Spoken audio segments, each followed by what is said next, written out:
In End Times, again, you raise some key issues about the way we Christians understand this dark, foreboding figure known as the Antichrist. What are we missing?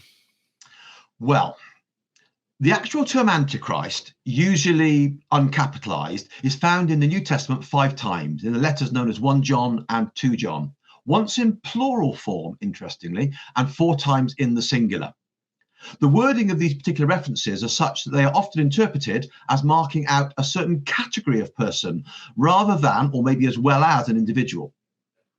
Later belief in an individual Antichrist figure also focuses on the letter known as 2 Thessalonians. And here the term Antichrist is not actually used. And the terms found here are the lawless one and the one destined for destruction, 2 Thessalonians 2:3, and again the lawless one, 2 Thessalonians 2:8.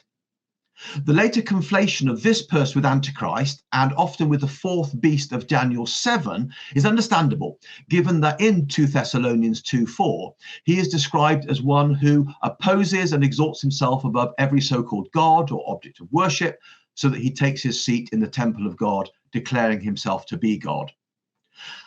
Then the composite figure of the singular Antichrist has been and is often also combined by Christian writers in the past and today with figures found in the book of Revelation, such as one of the beasts of Revelation 13. And of course, the enigmatic mark of the beast, which represents its name, is given in Revelations 13:18 as 666, 666. And the composite nature in later Christian writings of this evil figure who will be defeated by Christ is such that the ideas of Antichrist, blasphemous beasts, the number 666 have become inextricably mixed. However, if we're going to be strict Bible scholars, we have to say that in the New Testament, the actual matter is much more complex. And it's far from clear whether these distinct figures were regarded as being aspects of one end times enemy of Christ and his elect. And yet we talk of this composite figure now as if Scripture presented that figure concisely and as one figure. It doesn't. Yeah, I've heard people weave the Antichrist imagery into things like Daniel's 70-week prophecy. And, yes. and like, well, how did he get in there? How did we end up with this?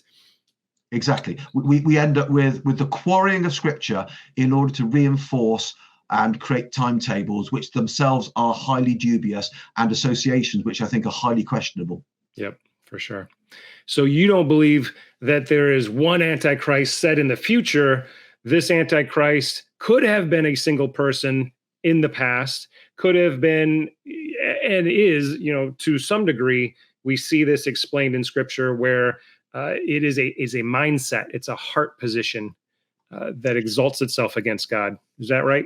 Indeed. And yet there may well be somebody who in the future represents all of this in a particularly intense way. So I believe in antichrists. And of course, that is a phrase that's used in John, because I believe that this mindset, this kind of person has been present, as you say, in the past, in the present, and maybe in the future in a particularly intense way. But simply creating a composite figure and saying, there he is, as you find, for example, in a number of writings, is, I think, a misreading of Scripture.